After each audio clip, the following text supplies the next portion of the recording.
Welcome to the Endless Knot. What connects witchcraft, dreams, paperclips, and trees? The answer is magical, as we'll find out in this year's Halloween video.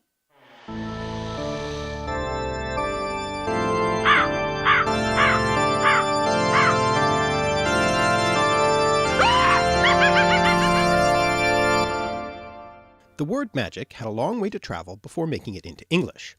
The earliest citations for the word in the Oxford English Dictionary are in the Middle English of Geoffrey Chaucer. The word was borrowed through French and Latin, ultimately from Greek, where it got its adjective form magikos. But the root of this word wasn't originally Greek. The Greek noun magos comes from an Old Iranian word magush, probably through Old Persian from Old Median. The Greek noun magos makes it into English too, as the word mage, and in the plural form magi, which is probably mainly known from the three magi visiting the baby Jesus in the Nativity story. Ultimately, the word can be traced back to Proto-Indo-European mag, to be able, have power, the source of a number of other English words, such as the auxiliary verb may, might, both the verb and the noun, and machine, so basically words about ability or power. Now the shift in meaning of this word is the important thing here.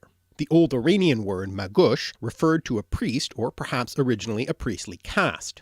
This was the original sense in Greek too, referring specifically to the Zoroastrian priests of the Persians, but it gradually came to have the connotation of magician rather than priest, and it's in that sense that we have the English word magic. Well, one religion's holy priest is another religion's dangerous magician. And this distinction was applied within religions too, with for instance early mainstream Christians denouncing the Gnostics as adherents of magic, and later the Protestants referring dismissively to Catholic magic. In fact, the definition of magic is pretty tricky even today, and so I've brought in someone much more knowledgeable about it to help me.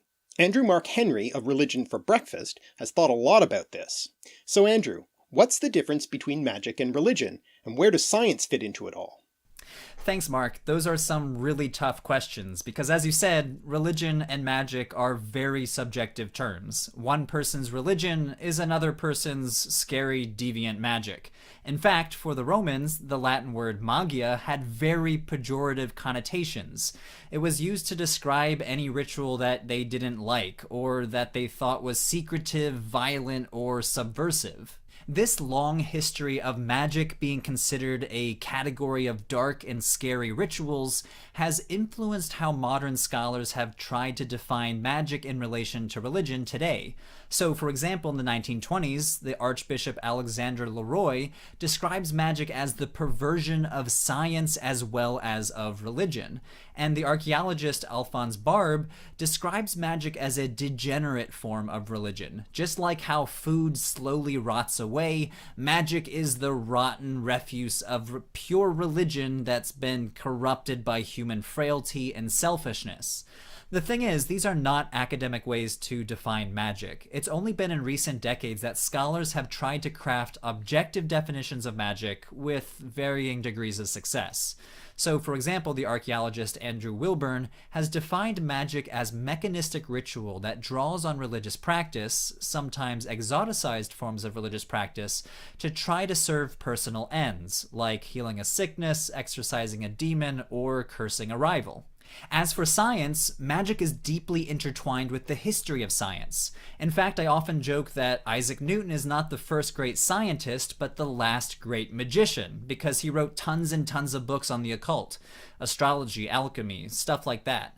And lots of the famous names from the scientific revolution and the Enlightenment were also super into the occult. And on some level this makes sense, right? If you're making a magic potion that has a lot of elements of scientific experimentation, expert knowledge, trying to gather ingredients together to try to affect nature. So it's here in the 21st century that we have starkly differentiated between science, magic, religion, but for many people in the past, these three categories of knowledge were very blurry and overlapped each other. Thanks, Andrew, that's helpful. But as you say, I guess there's no definitive way to distinguish between magic and religion and other forms of knowledge, especially in the ancient world. And that brings us back to the Magi. The word magush, or its Greek form magos, referred to a priest of the Zoroastrian religion. To this day, a certain type of Zoroastrian priest is called a mobad, which is a contraction of magupati, meaning something like priestmaster. The details are a little unclear, since most of the evidence we have of them is from the foreign perspective of Greek writers, but it seems the Magos castes were priests in an older Iranian polytheistic tradition. But sometime around the 8th century BCE they adopted the monotheistic Zoroastrian religion. It seems that with the unification of the Persian Empire under Cyrus the Great, the specifically Median Magos caste spread more generally throughout Iran. The later 5th century Greek physician and historian Ctesias referred to Zarathustra, who was the founder of Zoroastrianism, and whose name became Zoroaster in Greek, as a Magos himself. Whatever the details might be, the Magoses came to be associated with Zoroastrianism. It's important to keep in mind that Zoroastrianism wasn't a completely new religion, but a modification of older traditions.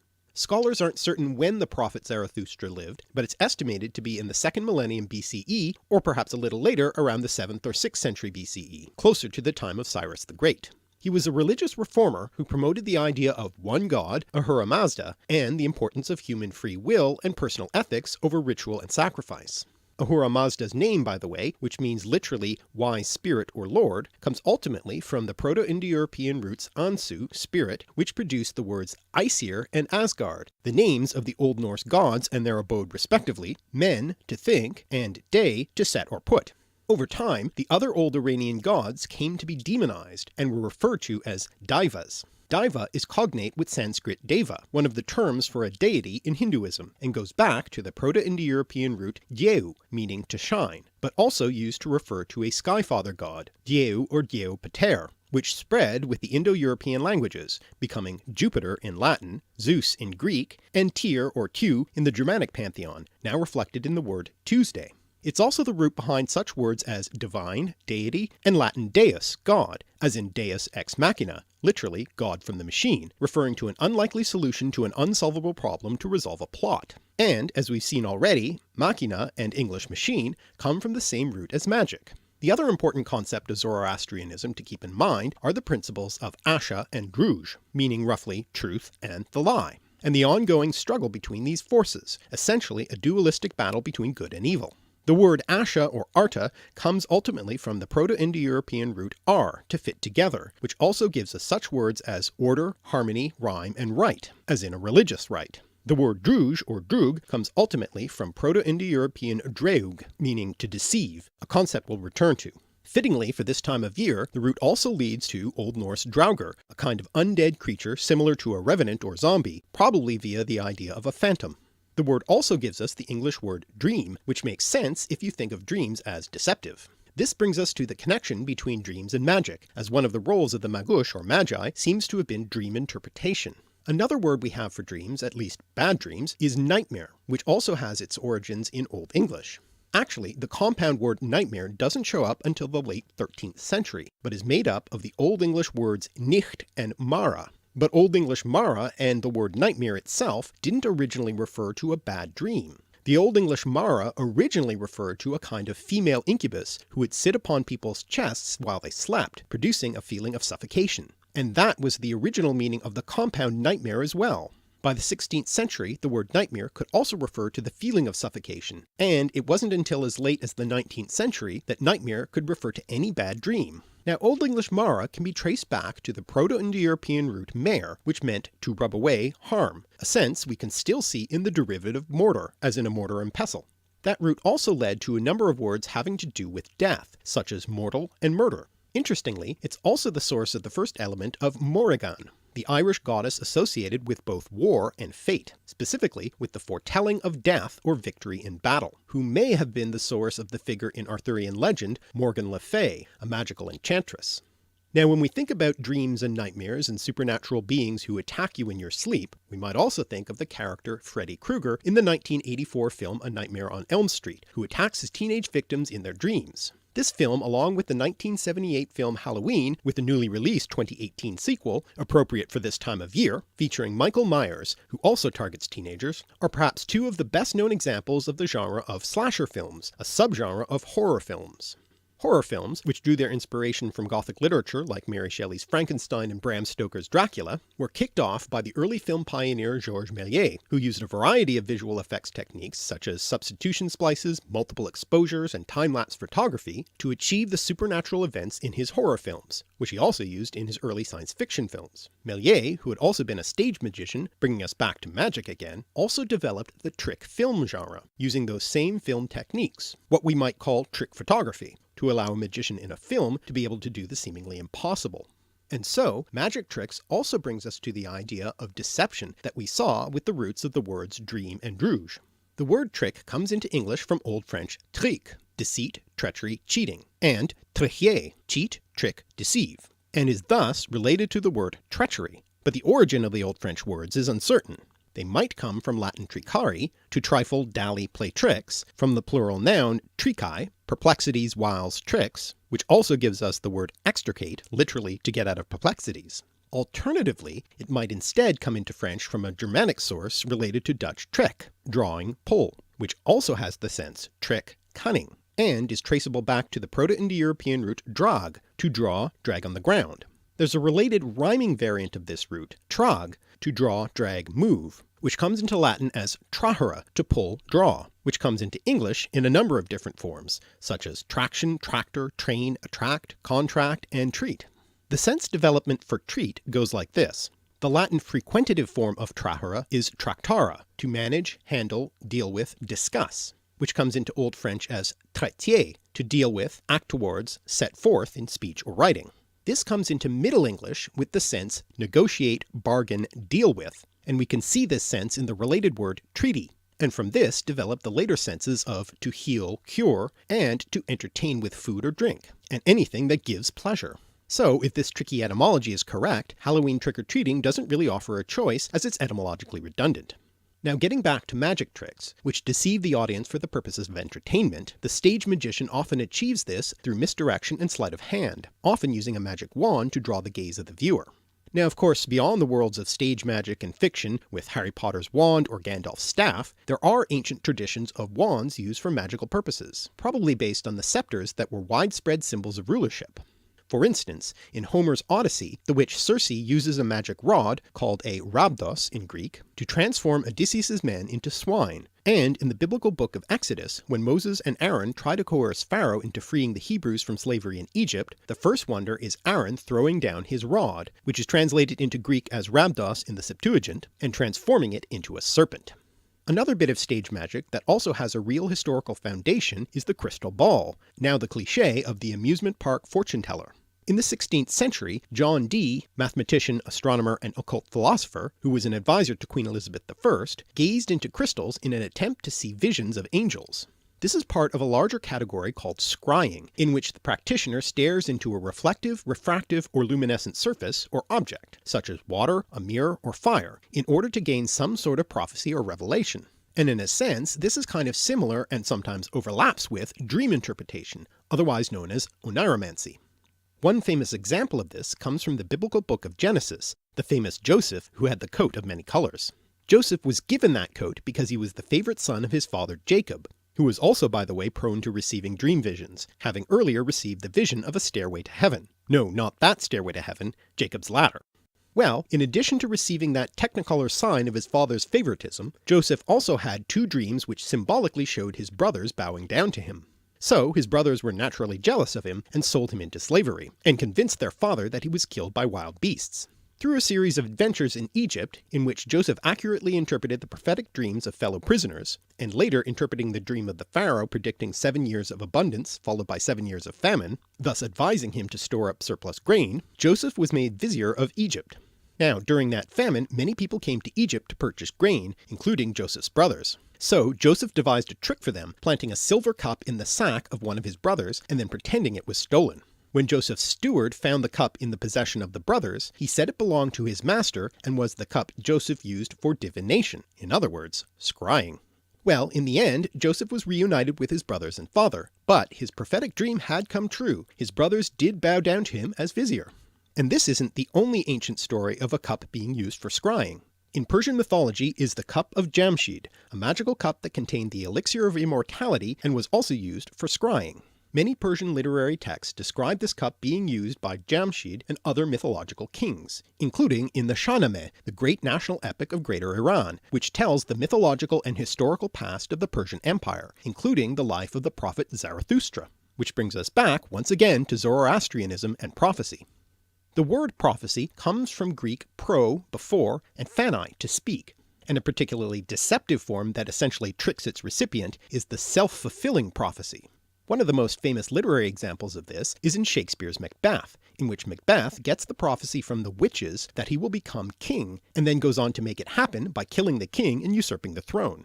In Oedipus the King, by the Greek playwright Sophocles, in order to avoid the prophecy that the baby Oedipus will grow up to kill his father, his parents leave the baby to die on a mountaintop. But he is rescued and given to surrogate parents, with the result that when Oedipus grows up and gets the prophecy that he'll kill his father and marry his mother, he leaves his supposed parents to avoid it, and ends up fulfilling both prophecies. Or, if you want a more recent example, to return to Harry Potter again, in reaction to the prophecy that a child born on a certain day will kill him, Voldemort tries to murder the infant Harry, thus making Harry the one who is eventually able to defeat Voldemort. Now, one of the reasons that self-fulfilling prophecies work is that they give the receiver the confidence to make those events happen, as in the case of Macbeth. The word confidence, by the way, comes from the Latin intensive prefix com plus the word fidere, to trust, and lies behind the term confidence trick, sometimes shortened simply to con, thus bringing us back to the theme of deception, which is well known in the gambling con, in which the victim is allowed to win several times to build up his confidence before taking him for all he's worth. A famous historical example of a self-fulfilling prophecy involves Cyrus the Great, founder of the Achaemenid Empire who I mentioned earlier. According to the Greek historian Herodotus, Cyrus's grandfather Astyages had prophetic dreams which were interpreted by the Magi as meaning his grandson would usurp his throne. Fearing this, he ordered his general Harpagus to kill the baby, but he couldn't bring himself to do it, and passed the job on to a cowherd, who also couldn't go through with it and brought the baby up as his own. Years later, when Cyrus had grown up and all of this was revealed, Astyages punished Harpagus by killing his son, but after the Magi backpedaled and said that they had misinterpreted the dream, Cyrus was spared. In revenge, Harpagus encouraged Cyrus to revolt against Astyages and take over, and he did just that. So I guess the moral of the story is, watch out for those Magi dream interpretations. And returning to the Magi and the word Magush, its first attestation is in the Behistun inscription by Darius the Great, the fourth king of the Achaemenid Empire, which is a bit of propaganda that tells of how he came to the throne. Basically, when Cyrus died, he was succeeded by his son Cambyses II.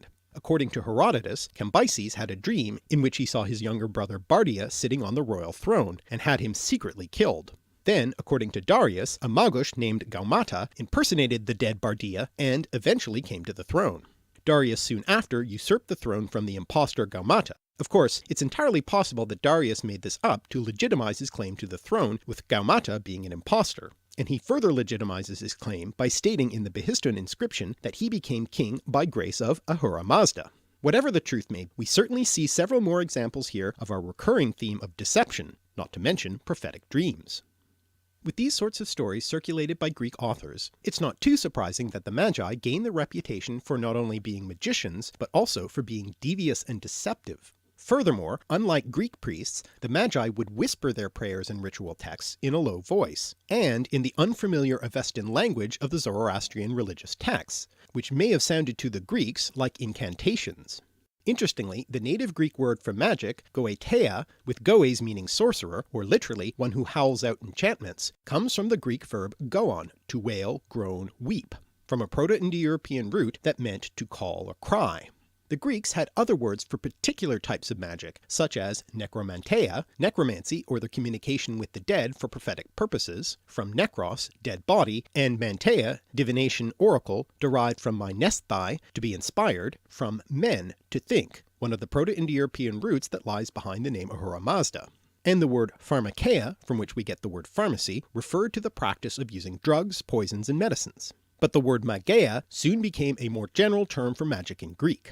Nevertheless, the Greeks were often also quite skeptical about magic. Herodotus recounts the story of Darius's successor Xerxes, who when sailing his fleet to attack Greece was hindered by a storm, but the Magi were able to quell the storm with their sacrifices and incantations, allowing them to proceed. Or, as Herodotus dryly wrote, perhaps it abated of its own accord. And in that self-fulfilling prophecy play Oedipus the King, Sophocles has Oedipus use the word magos as a term of abuse directed at the soothsayer Tiresias when he gave him a prediction he didn't like.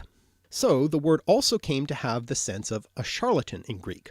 The Magi in the biblical nativity narrative probably originally implied the use of magic and astrology, since they predicted and located the Christ child from the stars. But in later Christian traditions, the Magi are often rendered as the three kings, or the three wise men, reflecting later Christianity's discomfort with magic, which they held to be the work of the devil.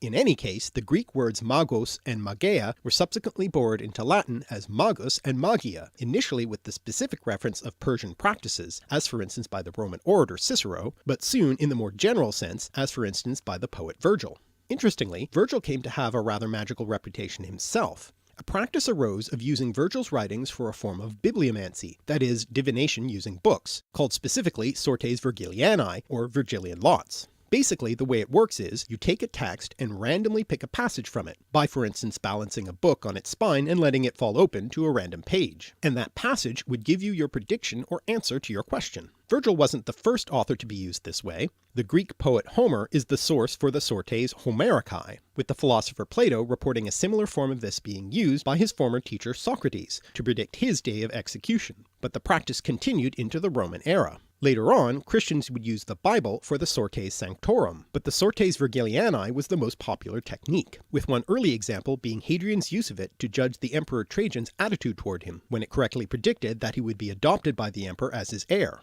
The practice continued through the Middle Ages and into the early modern period, and correctly predicted the death of King Charles I when the Viscount Falkland suggested the king try this as a light-hearted pastime when they came across a finely printed and bound edition of Virgil. To mitigate the damage, the Viscount tried it himself, hoping to hit upon some irrelevant passage and discredit the king's prediction, only to correctly predict his own death. I guess with divination you should be careful what you ask. The really surprising thing here, though, is that in the Middle Ages, Virgil came to be thought of as a magician himself, and numerous stories and legends that had nothing to do with the poet's own biography sprang up about Virgil being an astrologer able to predict the future and a wizard able to perform great feats of magic.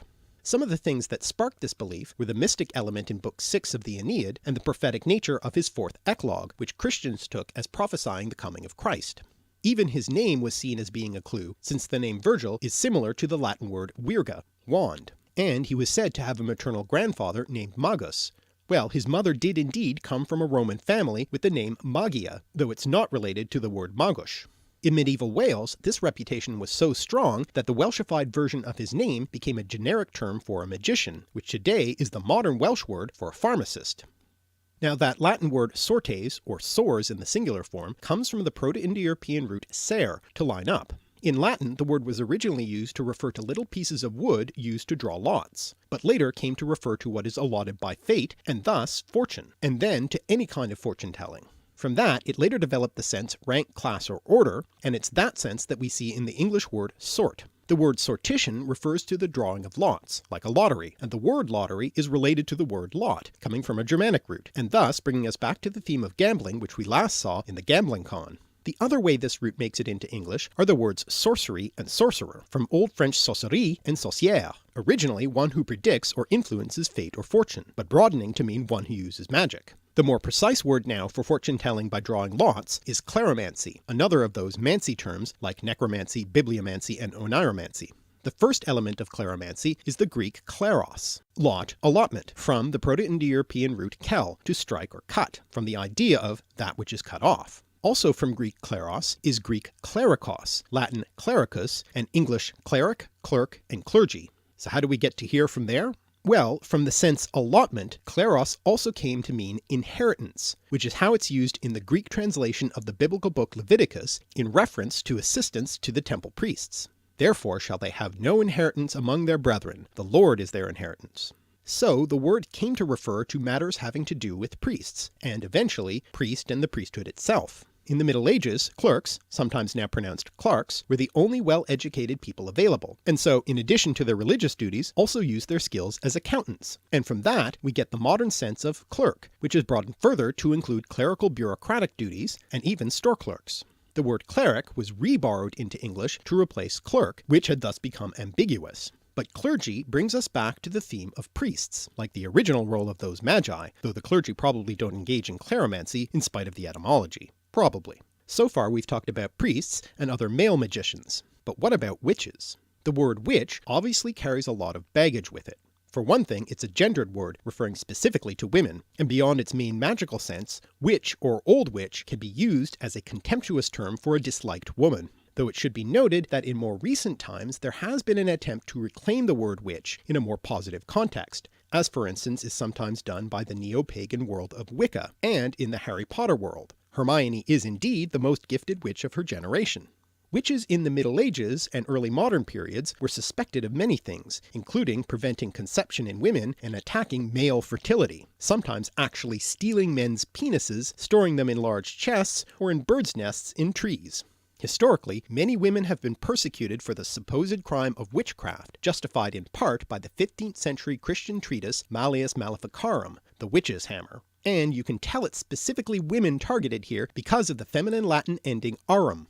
It's hard to know how many women were persecuted, tortured, and burned during the witch hunts of the 15th to 18th centuries, but some estimates place it at 60,000 to 200,000 to even as high as several million, and it's perhaps little surprise that the word wicked is derived from the same Old English root that produced the word witch. I guess you could say that wicked witch is etymologically redundant. Witch comes from the Old English word wicca, meaning witch, which has the masculine form wicca, meaning male witch or wizard, from which we get the modern word Wicca in reference to neo-paganism. It should be pointed out that there is no historical line of connection for this word from Old English to the present, with the word having been reintroduced into modern English in the early 20th century. The further etymology of the word witch is very disputed, with many suggestions being made. The Brothers Grimm, who I suppose would know a thing or two about witch stories, propose that Old English wicca and wicca come from the Proto-Indo-European root wake, to separate or divide, reflecting the practice of cleromancy, which according to the Roman ethnographer Tacitus was part of early Germanic religious practice. But Indo-Europeanist Calvert Watkins proposed that it comes from the root weg, meaning to be strong or lively, in the sense of to wake or rouse, reflecting the practice of necromancy, in other words one who wakes the dead. If true, which would be cognate with wake, watch, and wait, as well as vegetable, which is probably not the sort of thing you give out to trick-or-treaters dressed up as witches. And though there are numerous other suggested etymologies, I'll give you just one more, that it might be traced back to a homophonous root wake, which in this case means consecrated or holy, and has a number of other derivatives connected to religion and magic. For instance, German Weihnachten, literally holy night, used specifically in reference to Christmas. But we'd better leave Christmas aside because this is Halloween. And Latin victima, and English victim, in reference to animals used in religious sacrifices. But most interestingly for our purposes, the words guile and wile, both referring to deceit or trickery, which would then be akin to Old English wigle, divination, sorcery, but which also bring us back to our ongoing theme of deception. But there are a lot more terms for male magic practitioners. In the Harry Potter world, that would be wizard, but wizard has more of a positive connotation, so for a better parallel to witch, let's turn to the word warlock. Interestingly, the word didn't originally have any connection to magic. In Old English, the word warloga meant traitor, liar, oathbreaker, reminding us again of the theme of deception, and by extension it was sometimes used to refer to the devil. It's only later in the 16th century in Scots that the word came to be used as the male equivalent of a witch. Etymologically, it breaks down into two elements, the second of which is leogan, to lie, which also gives us the word lie. The first element is war, faith, fidelity, agreement, from the Proto-Indo-European root verao, true, trustworthy, which also leads to the Latin word veritas, sometimes thought of by the Romans as the personification of truth, and related to such English words as verify and veracity. So literally, a warlock is a truth liar. Now this brings us back to the concept of truth, the opposite of lies and deceptions, opposing ideas which you'll remember as the opposing forces in Zoroastrian Asha and Druj.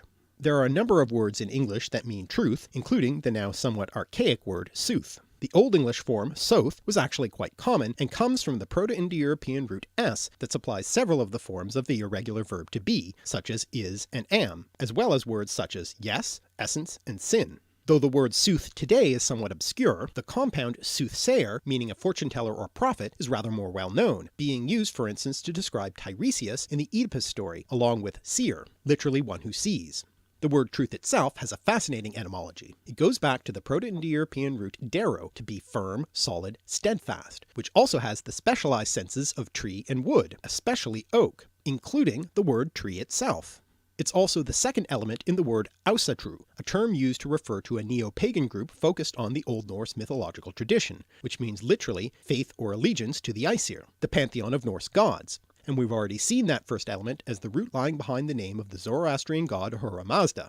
The Norse, by the way, also had their own tradition of magic, called Seidr, associated with the gods Odin and Freya. The word Seidr comes from the Proto-Indo-European root sai, meaning to bind or tie, which also has the derivatives sinew and secular, which originally as Latin saeculum meant age, span of time, and came to mean worldly, not religious. Other derivatives of Deru, solid tree, are dryad, a tree nymph in Greek mythology, and druid, the high-ranking priestly class who also wielded considerable secular power among the Celtic peoples. So the Druids are another example of a priestly class, like the Magi and the clergy, who were also mistrusted by external cultures, in this case the Romans during the Roman Britain period. The second element of the word Druid comes from the Proto-Indo-European wade, to see, which has such other derivatives as vision, view, and evident, as well as wise, wisdom, and wit. So a Druid is someone who is wise about trees. And from the word wise, we also get, in the Middle English period, the word wizard, literally a wise man, but it soon gained the more specific sense of a magician.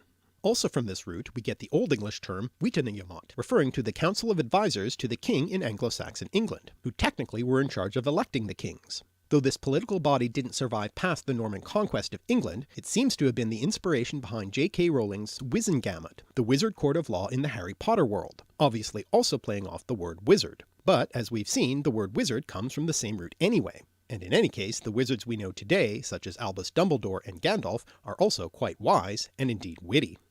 And all this talk about wizards and magic brings us to our conclusion, tying many of these elements together, specifically to the deck-building game Magic the Gathering, published by the games company Wizards of the Coast, who, by the way, are also the current publishers of Dungeons & Dragons, after they bought out its original company TSR.